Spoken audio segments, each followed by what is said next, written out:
प्रिय विद्यार्थियों नमस्कार। मैं डॉक्टर संजीव कुमार, प्रवक्ता हिंदी, आज एक नए अध्याय के साथ यहाँ पर उपस्थित हूँ।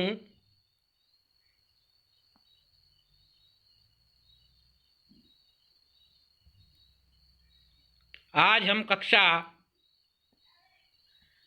12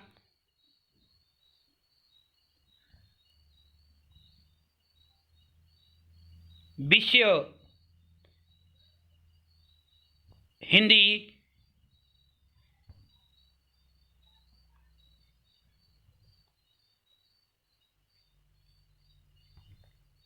अंतराल भाग 2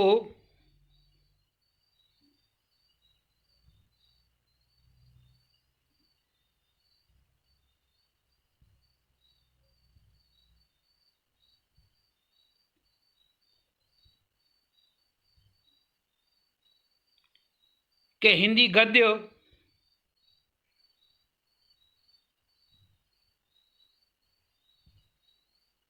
में संकलित अध्याय 2 के बारे में पढ़ेंगे।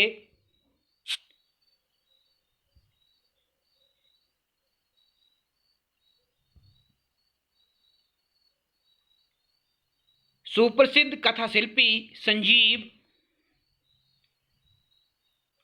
जिनका जन्म 6 जुलाई 1947 को हुआ, इनका जन्म स्थान उत्तर प्रदेश के सुल्तानपुर जिले के गांव बांगर कला में है।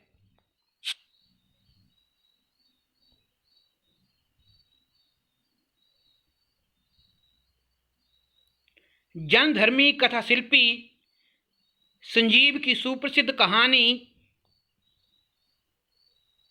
आरोहण के बारे में पढ़ें। उससे पूर्व हम जो संजीव का महत्वपूर्ण पक्ष है उसके बारे में हम चर्चा कर लेते हैं।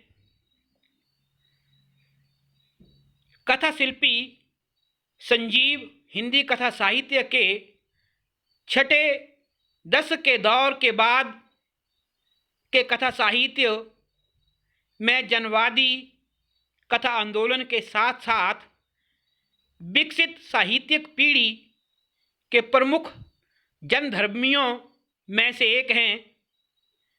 अब तक उनके 12 कहानी संग्रह और 10 उपन्यास प्रकाशित हो चुके हैं। इनके अतिरिक्त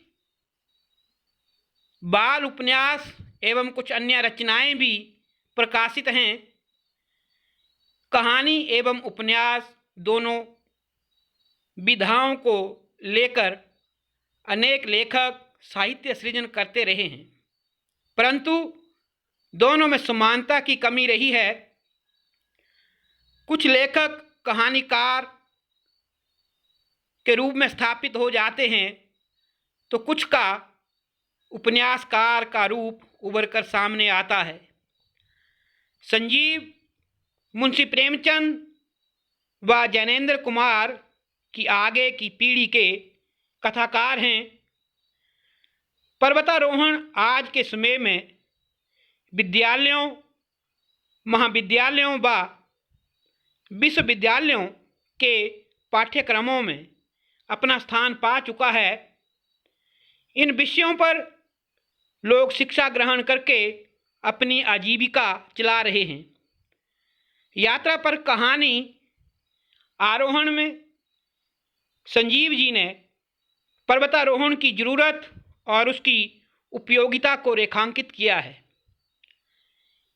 इसके साथ ही पर्वतीय प्रदेशों के रहने वाले लोगों के जीवन संघर्ष तथा प्राकृतिक परिवेश व प्राकृतिक आपदाओं जैसे कि भूकंप, अत्यधिक बरसात से भूस्खलन, पहाड़ों का टूटना, बादल का फटना, पत्थरों का खिसकना जैसी प्राकृतिक आपदाओं के साथ जीवन जीना पहाड़ी लोगों के लिए साधारण सी बात है।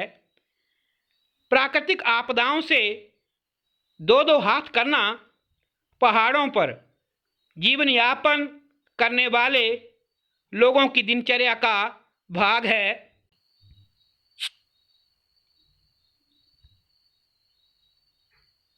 अब हम कहानी आरोहण में जो पात्र हैं उनके बारे में चर्चा करते हैं। इस कहानी में भूप सिंह जो कि महीप का पिता है, दूसरा पात्र रूप सिंह है, वह भूप सिंह का छोटा भाई है। शैला भूप सिंह की पत्नी है। महीप भूप सिंह व शैला का बेटा है। शेखर कपूर रूप सिंह का दोस्त है। त्रिलोक सिंह माही गांव का बूढ़ा व्यक्ति है, चाय वाला। देवकुंड स्टॉव पर चाय की दुकान करता है।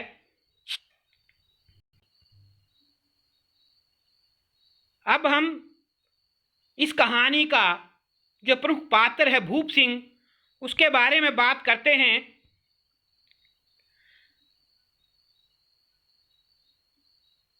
भूप सिंह माही गांव का निवासी है। वो आत्मविश्वास से परिपूर्ण व मेहनती व्यक्ति है। इसे कहानीकार ने वन मानुष की तरह पहाड़ों पर चढ़ने वाले व्यक्ति के रूप में चित्रित किया है। उसका छोटा भाई रूप सिंह, जिसने पर्वतारोहण की ट्रेनिंग ली है, वह भी पहाड़ों की चढ़ाई में भूप सिंह के आगे बौना पड़ जाता है। वह एक परिश्रमी व्यक्ति व पुनर्निर्माण में विश्वास रखने वाला व्यक्ति है। पहाड़ों पर रहते हुए उसने कभी बाहर काम करने की नहीं सोची। उसने अपनी पत्नी शैला के साथ मिलकर अपने निवास स्थान पर ही मेहनत की।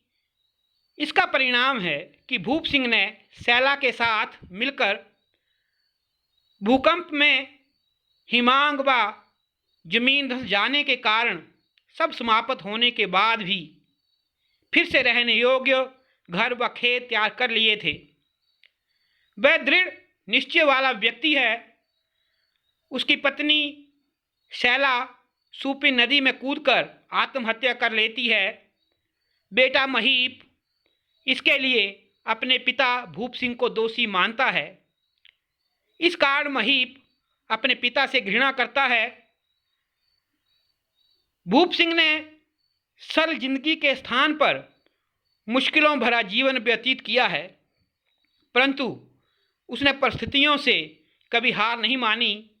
अपने मुश्किल दिनों में भी उसने किसी के आगे हाथ नहीं फैलाया, बल्कि कठिन परिश्रम किया है। अब हम जो भूप सिंह का छोटा भाई है रूप सिंह, उसके बारे में चर्चा करते हैं। रूप सिंह अपने भाई भूप सिंह के साथ अपने गांव माही में रहता था। वह 11 साल पहले अपने माही गांव को छोड़कर देवकुंड आ गया था। भूप सिंह उसे वापस अपने गांव ले जाना चाहता था।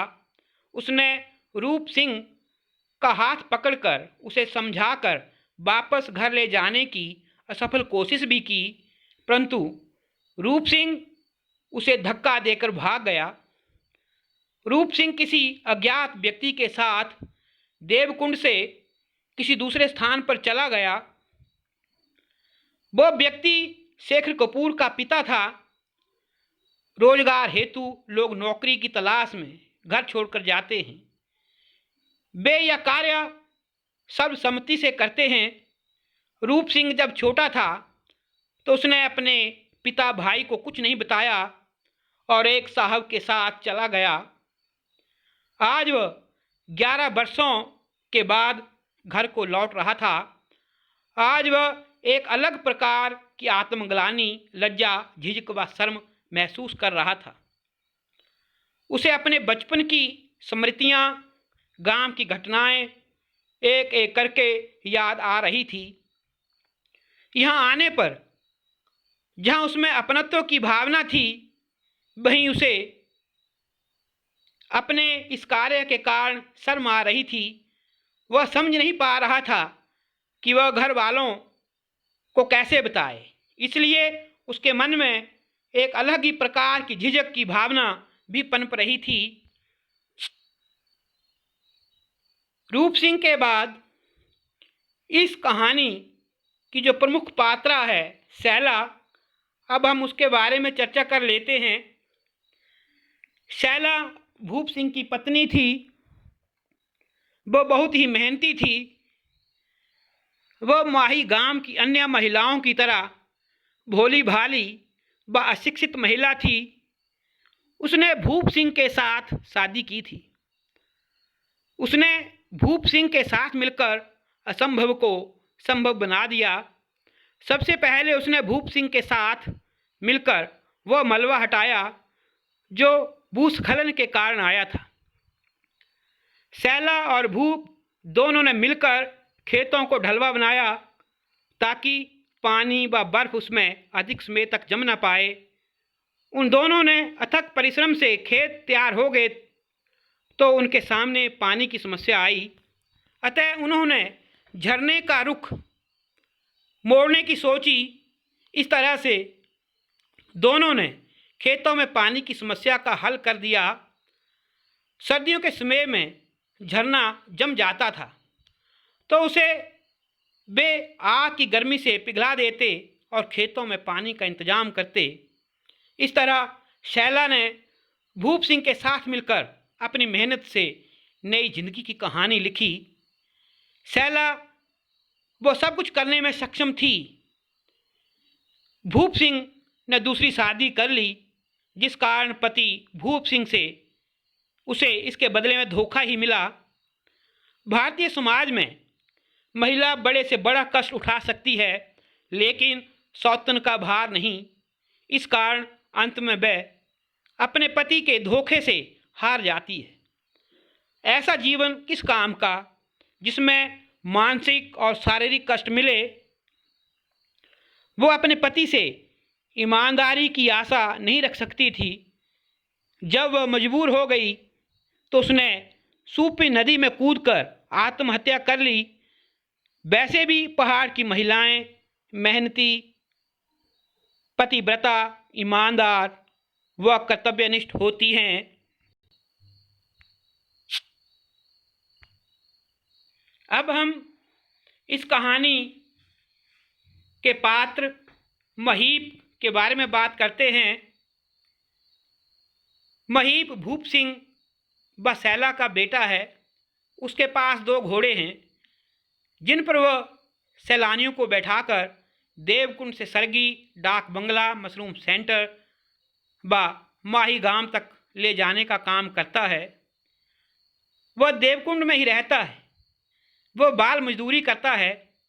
जिस उम्र में बच्चे पढ़ाई करते हैं उस उम्र में महीप मजदूरी करता है, जिसके बारे में रूप सिंह व शेखर कपूर भी सोचने को मजबूर हो जाते हैं।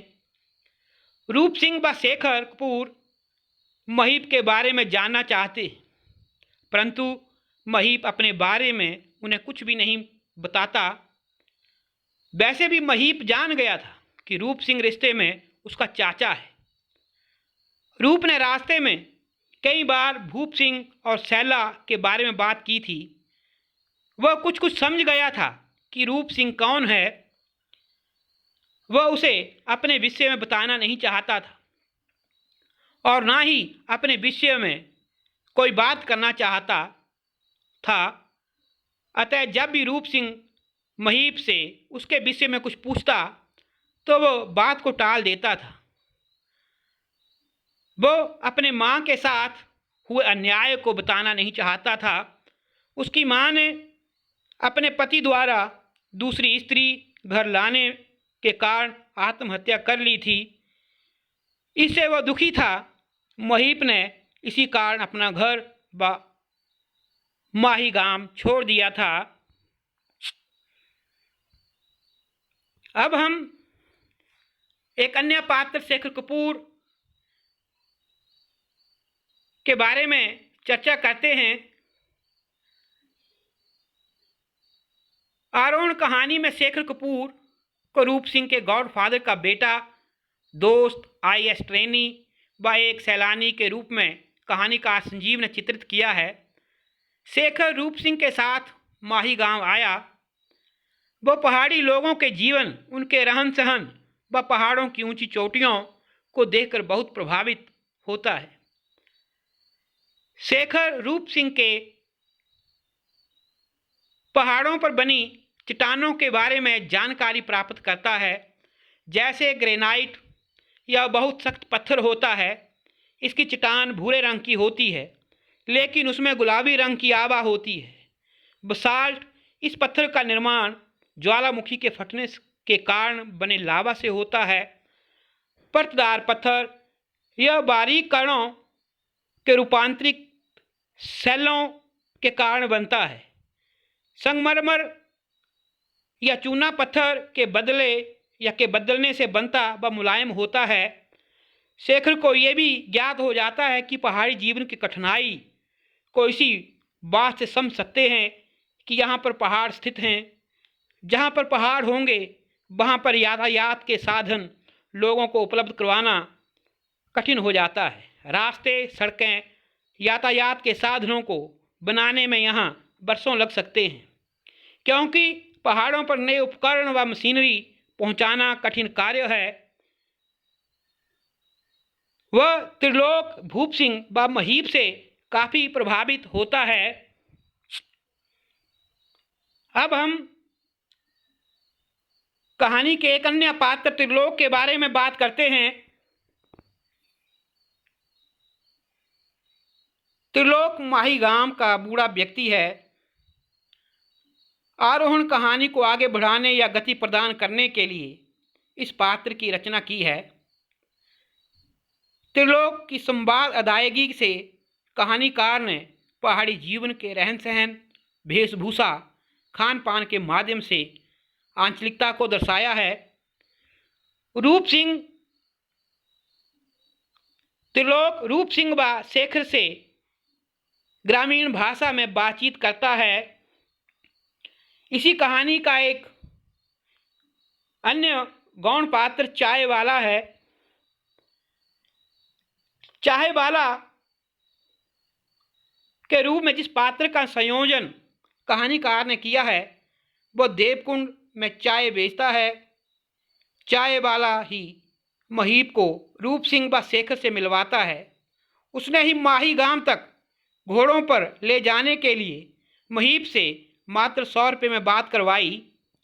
संक्षेप में कहा जा सकता है कि आरोहण कहानी में प्रत्येक पात्र का अपना विशेष महत्व है।